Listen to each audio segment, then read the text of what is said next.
Greetings, people of the world. Ionic Gecko here once more to introduce this video, which is part 2 of my Stanley Parable playthrough, walkthrough, whatever you want to call it. But anyway, part 2. We're back playing this fun game where choices are what it's all about, basically. Do you want to listen to the narrator who tells you, you know, what to do?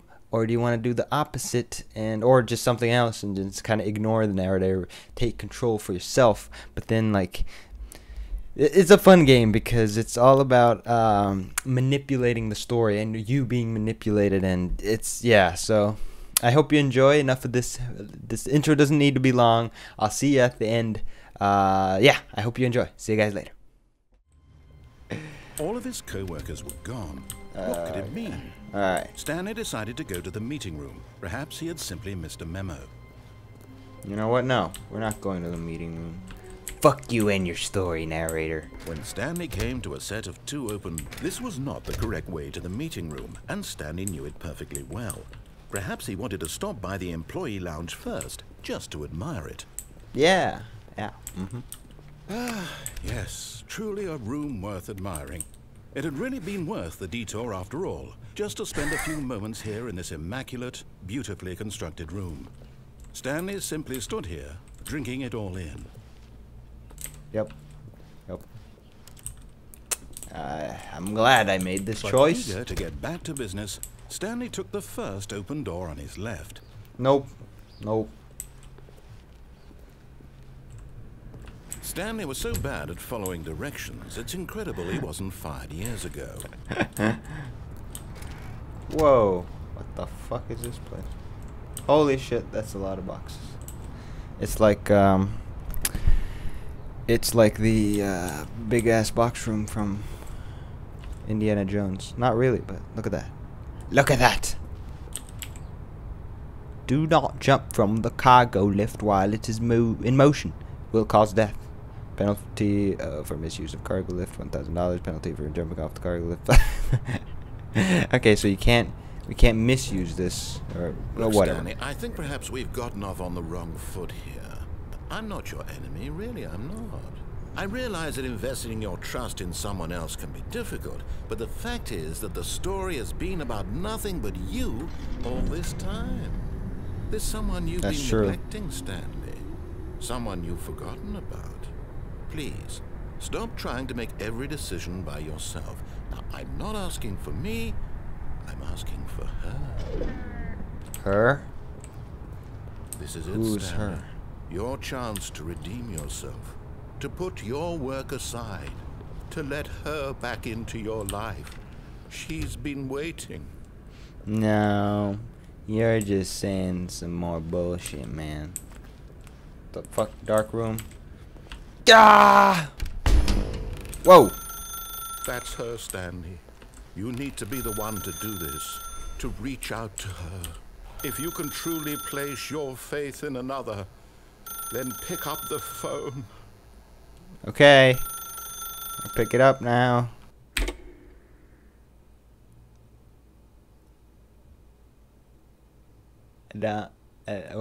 What?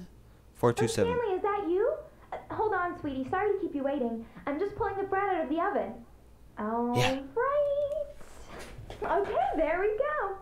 All right, now, I want you to come in and tell me all about your day. Gotcha.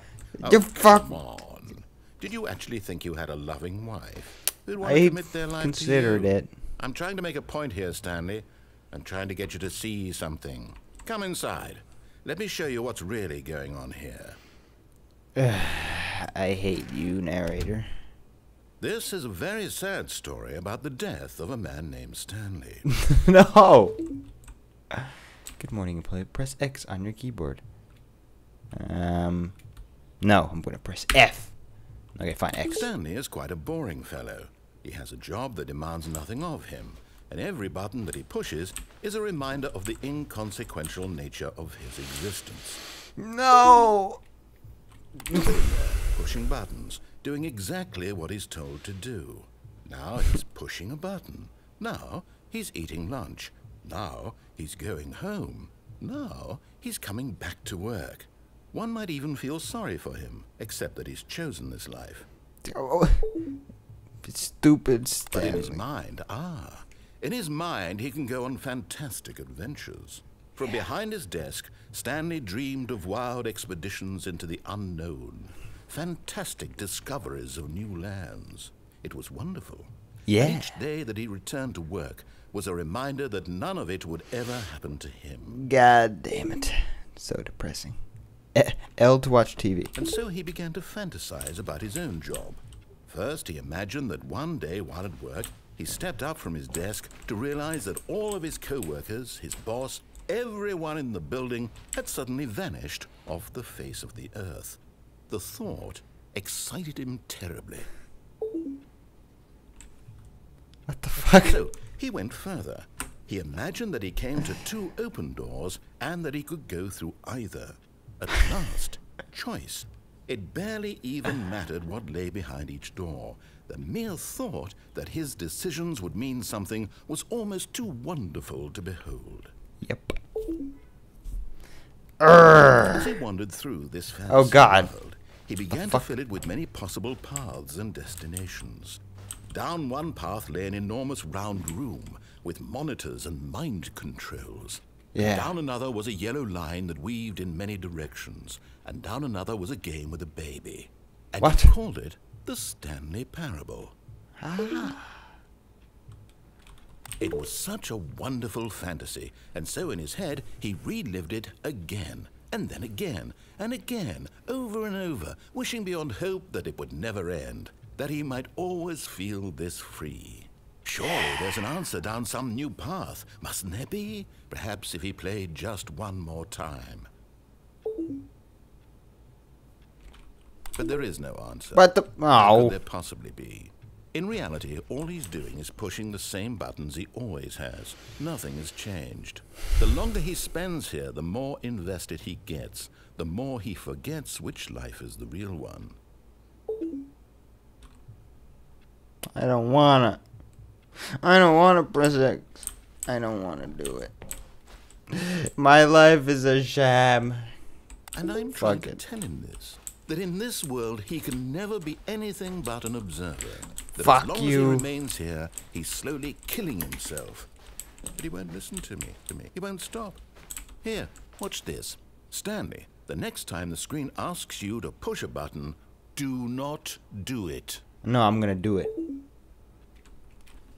Can he just not hear me?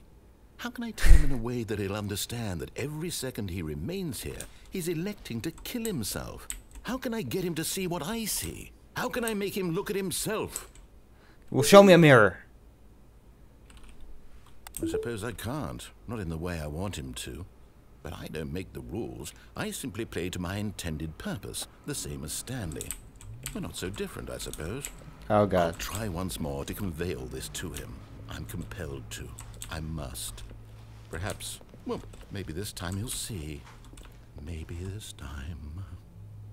And I tried again, and Stanley pushed a button. No. And I tried again, and Stanley pushed a button. Please. And I Please die. What?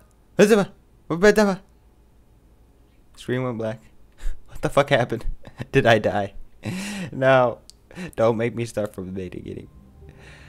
Ah! I now see this game for what it is. All of his co-workers were gone. What could it mean? Stanley decided to go to the meeting room. Perhaps he had simply missed a memo. Alright, meeting room, we'll go there. Wait, 420? I'm sorry, it's just... God damn it.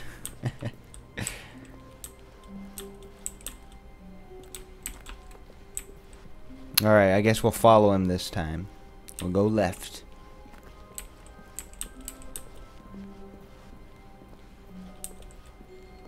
When Stanley came to a set of 2 open doors, he entered the door on his left.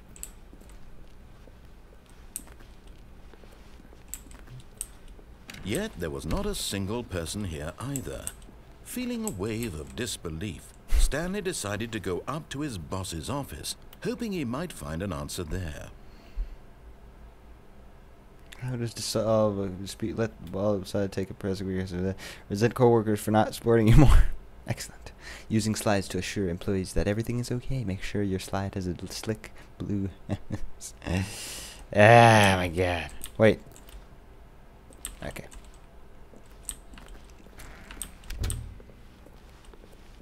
All right. Coming to a staircase, Stanley walked upstairs Wait, to what? his Okay. boss's I office. want to know what's down here. I want to know what's down here. You gave me the choice. I must take it. For I am Stanley. What the fuck? Oh, it's just a lie. Wait, this isn't on a button. No. But Stanley just couldn't do it. He considered the possibility of facing his boss, admitting he had left his post during work hours. He might be fired for that. And in such a competitive economy, why had he taken that risk? All because he believed everyone had vanished. His boss would think he was crazy. And then something occurred to Stanley. Maybe, he thought to himself, maybe I am crazy. All of my co-workers blinking mysteriously out of existence in a single moment for no reason at all. None of it made any logical sense. And as Stanley pondered this, he began to make other strange observations. For example, why couldn't he see his feet when he looked down? Why did doors close automatically behind him wherever he went? And for that matter, these rooms were starting to look pretty familiar. Were they simply repeating? No, Stanley said to himself, this is all too strange. This can't be real. 1, 2, But B, at 4. last, he came to the conclusion that had been on the tip of his tongue. He just hadn't found the words for it. I'm dreaming, he yelled. This is all a dream. Oh, what a relief Stanley felt to have finally found an answer, an explanation. His co-workers weren't actually gone. He wasn't going to lose his job. He wasn't crazy after all. And he thought to himself, I suppose I'll wake up soon. I'll have to go back to my boring real-life job pushing buttons. I may as well enjoy this while I'm still lucid. So, he imagined himself flying and began to gently float above the ground. Then he imagined himself soaring through space on a magical starfield, and it too appeared. It was so much fun, and Stanley marveled that he had still not woken up. How was he remaining so lucid? And then perhaps the strangest question of them all entered Stanley's head. One he was amazed he hadn't asked himself sooner. Why is there a voice in my head dictating everything that I'm doing and thinking? That's what I want to know. It was describing itself being considered by Stanley, who found it particularly strange. I'm dreaming about a voice describing me, thinking about how it's describing my thoughts, he thought. And while he thought it all very odd and wondered if this voice spoke to all people in their dreams, the truth was that, of course, this was not a dream. How could it be? Was Stanley simply deceiving himself? Believing that if he's asleep, he doesn't have to take responsibility for himself? Yep. Oh my God, Stanley is as awake right now as he's ever been in his life. Now, hearing the voice speak these words was quite a shock to Stanley. After all, he knew for certain, beyond a doubt, that this was in fact a dream. Did the voice not see him float and make the magical stars just a moment ago? How else would the voice explain all that? This voice was a part of himself too. Surely, if he could just... He would prove it. He would prove that he was in control, that this was a dream. So he closed his eyes gently and he invited himself to wake up. He felt the cool weight of the blanket on his skin, the press of the mattress on his back, the fresh air of a world outside this one. Let me wake up, he thought to himself. I'm through with this dream. I wish it to be over. What? Did the game crash? I think the game joined your channel. My job. Let me continue pushing the buttons. Please. It's all I want. I want my apartment, and my wife, and my job. All I want is my life exactly the way it's always been. And now we wake up in the same fucking office. I am normal. Everything will be fine. I am okay.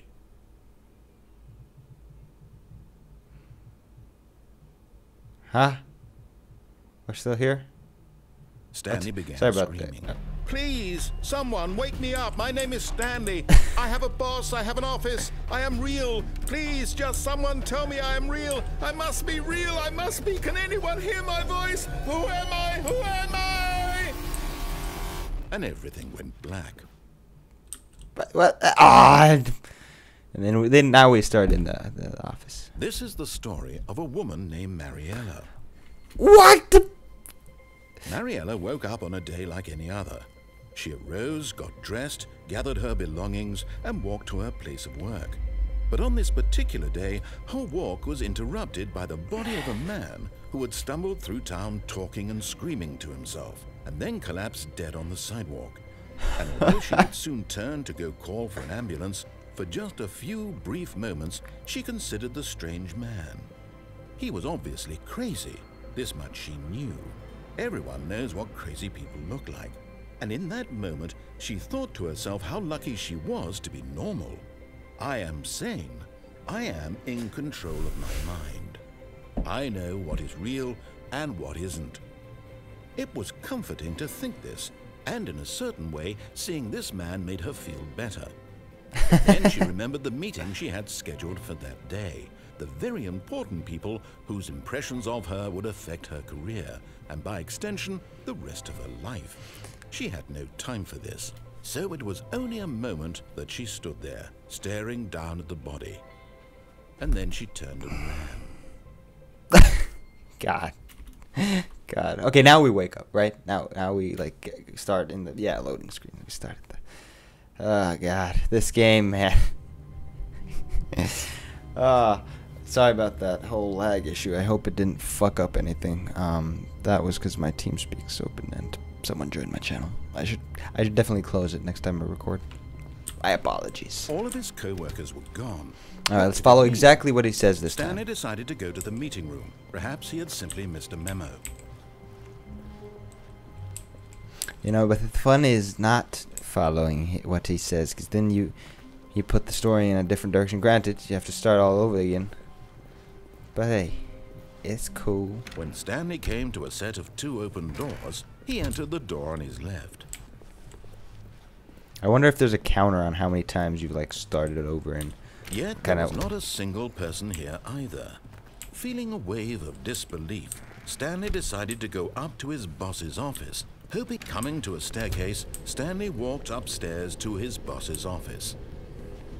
Yep, we're going there. What's in here? What the fuck? Business strategy? What? There's a fucking there's a picture of a gun being held to a panda's head, and he's like, please don't kill me, sir. Business. No, it's not even business. No, yes it is. Business strategy. What? Elevator. Wait, what's this? I'm the most expensive boss. Yeah, I would certainly seem so. Hey, hey. No. Up, up, up. Up, up. Welcome to the ending of this video, people. I hope you liked this second part of the Stanley Parable playthrough. Leave me a comment down below letting me know how I can improve these videos. And if you like this video, leave me a like down there too. That would be much appreciated. Thank you for watching. That is the most important thing. I do appreciate the views, so thank you. If you have any other games or just game genres, you can pick one from my intro. Put that in the comments down below.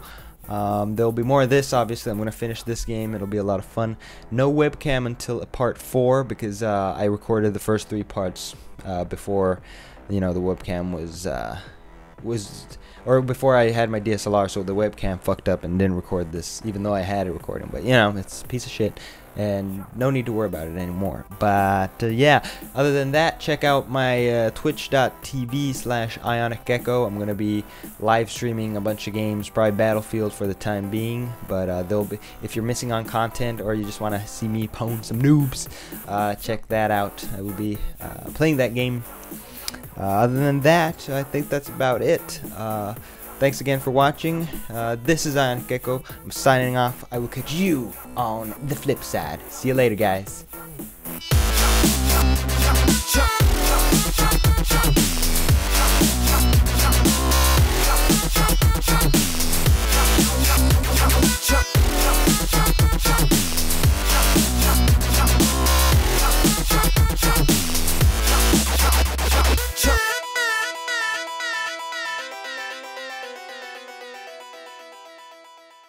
Leave me a comment on, whatever, if you want to let me know.